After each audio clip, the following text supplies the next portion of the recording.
Beautiful story, Ryan. So I want to share some revelations I had after the first and only time I hiked across the Grand Canyon, North Rim to South Rim, entirely at night.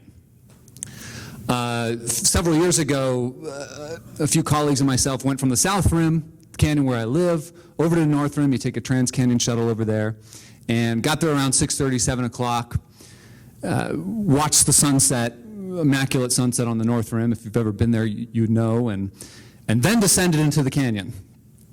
And the first act of night was well underway. You know, the shadow of the earth was rising to the east. The belt of Venus was looming over it. The bats had made their, entrance onto the stage, and it was civil twilight, well underway.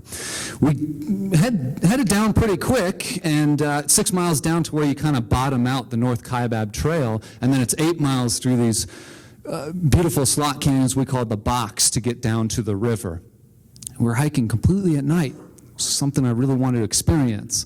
And I started noticing a few things right off the bat. I mean, hiking down in these 1,500-foot immense walls down to the river, the walls kind of frame the constellations in a way that give them this heightened stage presence that you can only get in the deepest of canyons. It's something I'll never forget. And two, I was realizing pretty quickly the walls we were walking through, the Vishnu schist, a 2 billion-year-old basement rock, were much older than many of the bright stars that were above me. So the sense of deep time that you get at the Grand Canyon during the day seamlessly blends into the night as well. And this sense of a very subtle emotion that is kind of lost on many of us today started to creep into our souls a little bit more, this sense of sublimity. In the philosophical sense of the term, this idea of awe and even a little bit of terror of the immensity of this planet and all that it offers, that is by definition indeterminable. This was creeping in. We were walking and walking, and we passed Cottonwood Campground, which is the little bastion of civilization along the hike, and there was a few hikers huddled around this tiny little light, little amber light. And I remember thinking to myself how spiritually drawn to that light I was, and the people around that light. I loved them. I wanted to be with them. I wanted to hold them, and I didn't even know them. And I was very confused in my mind, because I thought, look, I'm supposed to be this park ranger doing this hike at night along the Grand Canyon. Why am I so drawn to this little light here? And it was kind of confusing me a little bit, and I kept walking, we kept walking, and the hike got more arduous, and we get to a place called Ribbon Falls. Ribbon Falls, to the Zuni people, is a place of emergence. It's like the Garden of Eden to an entire people. So it's a very sacred place. Massive, beautiful waterfall that couldn't, of course, see at the time, but we could certainly hear it roaring.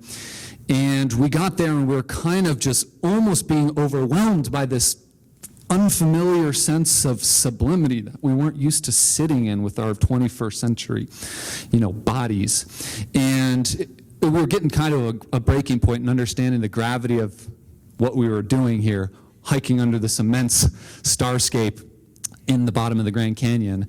And just at that moment when we needed it, along the eastern side of the Vishnu schist wall, between two pinnacles, kind of like two hands saddle in between, I kid you not, the moon just rose right above that, near full moon.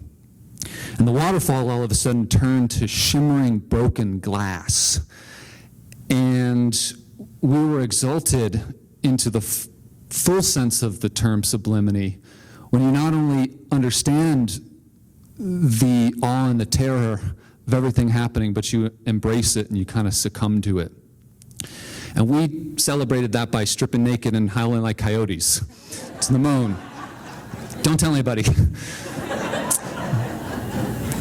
We kept going and eventually made up to the South Rim. As we were walking, the fourth movement of the stars were finishing out their symphony, and I always like to imagine that eastern morning star as like a single violin resolving out that beautiful symphony of the night that was above us.